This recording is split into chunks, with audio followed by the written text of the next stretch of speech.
Bonjour à vous. C'est Alexandre. Sous la Varangue, c'est votre émission.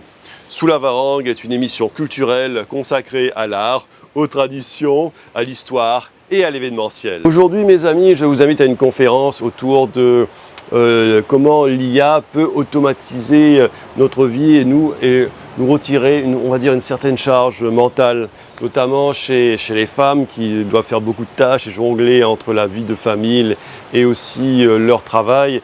Donc l'IA permet de faciliter, d'automatiser beaucoup de tâches qui permettraient aux femmes de faire beaucoup plus de choses et nous aussi par la même occasion. Et c'est tout de suite dans Sous la Varangue.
La conférence va s'appeler « Chaque heure gagnée est une heure de liberté ».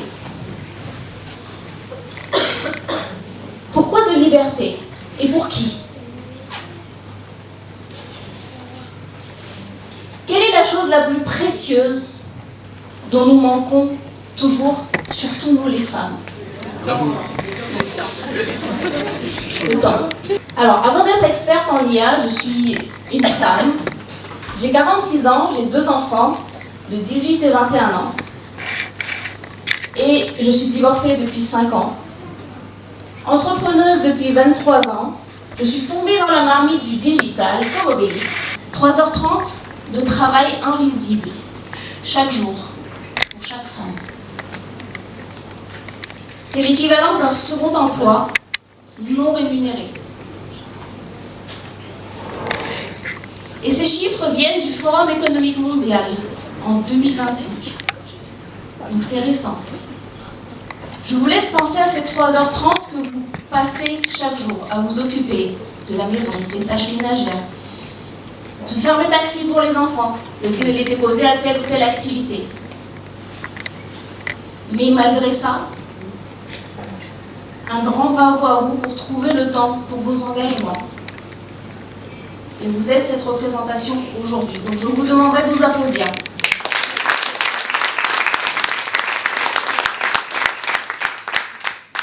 Ce temps volé, c'est une formation que vous avez toujours eu envie de faire et que vous n'avez jamais pu commencer. Combien d'entre vous aimeraient faire une formation et vous n'avez pas le temps? Levez la main. C'est aussi une entreprise que vous avez envie de lancer, mais vous n'avez pas le temps.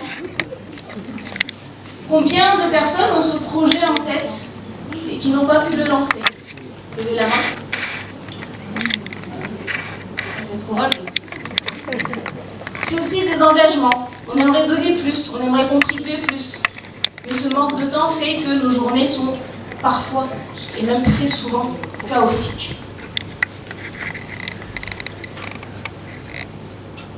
Alors, mon histoire,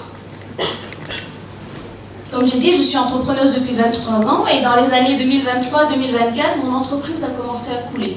J'étais dans le marketing digital, toute seule, sortie d'un divorce. Toute la vie a basculé, tout était à refaire. Et ce n'était pas par manque d'ambition, c'était vraiment par manque de temps.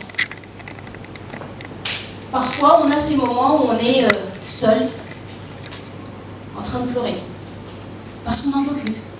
Parce que c'est trop. Parce qu'on ne sait pas où donner de l'aide. car j'ai trouvé la baguette magique. C'est vous passer par là. Alors aujourd'hui, voilà. Donc, je pense que vous vous reconnaissez dans cette photo. Vous pouvez juste changer de visage, mettre le vôtre, et nous sommes ces femmes-là, tous les jours, chaque heure, chaque minute. L'entreprise, la maison, les enfants, la charge mentale, les finances. Donc un jour, j'ai tout lâché, j'ai fait un burn-out, tout est tombé à terre et j'ai dû prendre un CDD pour remonter la pente. Et ensuite, j'ai rebondi. Parce que nous, les femmes, nous sommes des championnes de la résilience. J'ai rebondi et aujourd'hui, j'ai codé ma propre start-up. Et d'ailleurs, j'ai intégré l'incubateur du village BICA cette semaine. Sans développeur, j'ai quelques petites notions en code, mais sans plus, grâce à l'IA. L'IA m'a aussi aidé à rédiger mon business plan. Il m'a aidé à finaliser ma start-up. Il m'a aidé... donc, ce que l'IA a fait pour moi en quelques semaines vaut 50 000 € de prestations en développement. Un exemple de ce qui peut être fait. L'IA ne m'a pas remplacé, mais elle m'a permis de me décupler. Et aujourd'hui, cet outil est accessible pour tout le monde. Alors le danger, IA, on en parle beaucoup. Donc je vous dirais aujourd'hui une chose. N'ayez pas peur de l'IA, apprivoisez-la. Et ça, nous pouvons le faire. Parce que les statistiques montrent que 86% des emplois occupés par des femmes vont disparaître dans les années à venir. Vous avez jusqu'en 2030, dites-vous que le monde est en train de changer. Le monde est en train de se métamorphoser. Prenez le train en route. Si vous avez 2 heures de plus par jour, que ferez-vous de ces 2 heures? Et vous voyez un petit peu les réponses? La tendance des réponses, c'est s'occuper de soi. C'est vraiment ce temps que nous n'avons pas. Et lorsque vous allez mieux vous occuper de vous, vous allez pouvoir mieux donner aussi. Parce que lorsque votre tasse est vide, vous ne pouvez pas remplir la tasse de quelqu'un d'autre. Déjà, qui utilise déjà l'IA au quotidien? Ensuite, qui utilise l'IA pour autre chose que rédiger des mails, traduction, poser des petites questions? Qui l'utilise vraiment dans le cadre professionnel? D'accord, très bien. Donc pour celles qui ne le font pas, essayez. Je vous assure et je vous rassure qu'il n'y a pas de risque à explorer. N'ayez pas peur. Une première piste, vous voulez vous former à quelque chose, vous voulez apprendre quelque chose. Demandez à l'IA de vous créer un petit plan de formation sur 2 jours. Sur le sujet que vous souhaitez. Ça peut être quelque chose de très simple, ça peut être une formation sur la vente, ça peut être sur une première, au moins une introduction sur la vente, sur l'utilisation d'un logiciel. Il faut savoir que, par exemple, dans Claude, vous avez aussi un outil qui s'appelle Claude Chrome, qui peut prendre la main sur votre navigateur. Danger là. Alors, danger, oui et non, parce qu'il va vous demander d'abord de ce que vous allez, si vous lui demandez d'agir, à chaque fois il va vous poser la question s'il peut faire ci ou ça. Et ça va être comme le téléphone. À chaque fois que vous y allez, vous voulez faire quelque chose, vous dites oui, et après vous ne pouvez plus vous en sortir de là. À chaque fois ça revient, ça revient, ça revient. Ça dépend de ce qu'on lui... Par exemple, un exemple concret. Je veux acheter un tapis de course. Un tapis pour la maison. Je vais ouvrir plusieurs onglets. Je vais chercher sur Google, par exemple, je vais ouvrir plusieurs onglets. Et là, je vais dire à Google Chrome, compare tous ces produits et donne-moi le plus intéressant en termes de qualité, le rapport qualité-prix. Au lieu que j'ai à lire chaque fiche individuellement, il va faire la comparaison pour moi. Un exemple. Parfois, pour remplir des formulaires, c'est très pratique. Je l'ai utilisé pour remplir d'ailleurs le formulaire pour l'appel à candidature du village Maïséa. Je lui ai donné mon business plan. Il y avait 45 questions. Il m'a tout rempli. Là où il ne comprenait pas, il m'a posé les questions. Et j'ai eu juste à relire et à valider. Gain de temps, 2h30 facile.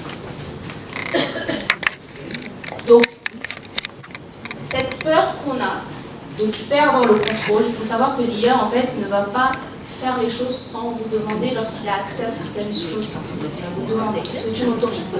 Est-ce que tu m'autorises? Est-ce que tu m'autorises?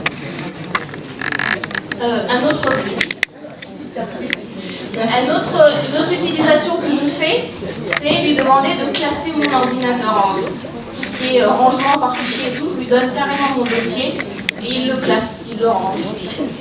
Les PDF avec les PDF, les images avec les images. Ah oui, j'ai fait ma compta avec. Mon comptable m'a envoyé le grand livre. J'ai donné le grand livre à Claude. Et là, je lui ai dit, cherche dans mes mails les justificatifs, dans mon drive et dans mon ordinateur. Et ensuite, liste-moi ce que tu n'as pas trouvé. Donc, 700 justificatifs pliés en 3 jours.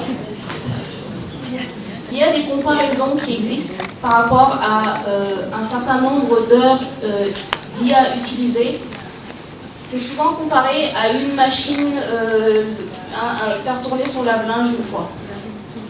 Donc, c'est parfois diabolisé, mais effectivement, il faut vraiment relativiser les choses. Parce que l'IA va consommer, certes, mais déjà, l'IA a permis d'économiser énormément d'énergie aussi, en optimisant certaines choses. Donc il faut vraiment relativiser. Alors pour ce qui est de la formation, le projet que je suis en train de lancer pour ma start-up, c'est en fait, alors le 2 août 2026, il y a la réglementation IA européenne qui va entrer en vigueur. Et cette réglementation, la conformité est obligatoire pour toutes les entreprises européennes. Donc jusque-là, on devait faire appel à des consultants pour être en conformité. Et en fait, ma plateforme permet de se mettre en conformité 100% en ligne. Donc, au-delà parce qu'il y a une formation qui est intégrée dedans, au-delà de la formation obligatoire qui est dans le règlement IA européen, il y a aussi des formations éthiques. Donc, comment utiliser l'IA de façon éthique? Je parle de dépendance, je parle d'intelligence émotionnelle, je parle d'environnement. Je parle de tout ce qui est deepfake. Voilà. Donc il y a tous ces sujets qui sont aussi inclus dans cette formation. Alors s'il y a suffisamment de demandes, éventuellement je peux lancer que la partie formation plus tard pour ceux que ça peut intéresser. Je suis avocate et figure-toi qu'il y a 3 ou 4 avocats de métropole qui ont été condamnés pour avoir utilisé justement des références, ce que nous on appelle des jurisprudences, données par l'IA, qui n'existaient pas, et le tribunal les a condamnés pour des fausses références, donc des fausses décisions de justice, comme si finalement ils étaient de mauvaise foi, et ils avaient falsifié quelque part des données. Là, le souci qu'on a effectivement, c'est que moi personnellement, je n'ai pas retrouvé véritablement d'IA professionnel qui soit vraiment très conseillé, parce que quand on regarde, il y a de tout, il y a des conseils, on en conseille certains, il y a toujours des critiques et des avantages de chaque plateforme. C'est assez compliqué de trouver vraiment quelque chose qui ne soit pas critiqué. Alors, voilà pourquoi, pour l'instant, moi je ne me suis pas mise. J'en ai pas trouvé de nécessité, mais quand je t'entends effectivement, quand tu as dit que ça classe des choses, ça m'a interpellé parce que déjà à titre personnel, alors autant je prends du temps pour classer les données de mes clients et les papiers de mes clients, parfois tu déposes des cartons et c'est moi qui fais le tri, mais les miens je les trie pas, j'ai pas le temps pour moi. Donc c'est ça effectivement notre plus grand problème, c'est de trouver le temps pour soi, on trouve le temps pour les autres, mais pas pour soi. Alors pour répondre à cette question en plusieurs parties, effectivement, j'avais suivi cette affaire de jurisprudence qui n'était pas vérifiée, qui était inventée par l'IA. Il faut savoir que l'IA est un outil, et comme tout outil, il n'est pas parfait. Donc, être très réaliste sur ça, l'IA fait ce qu'on appelle des hallucinations.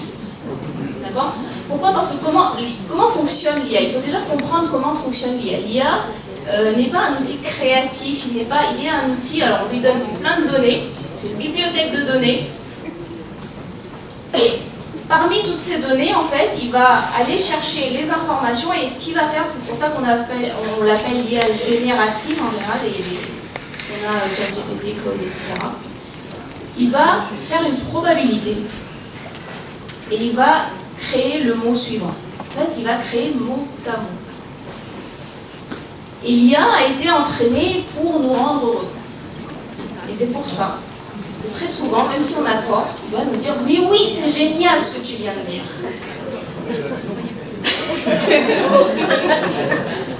Donc, ça peut faire du bien.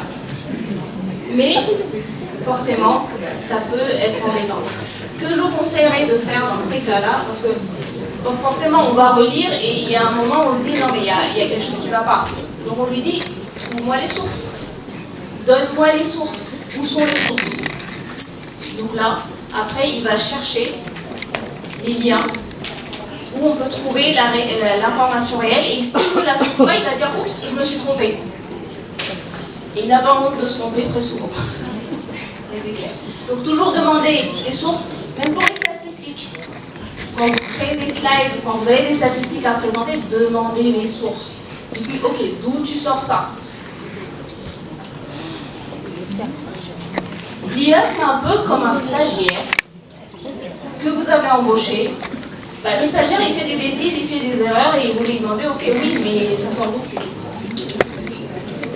Utilisez-le comme tel.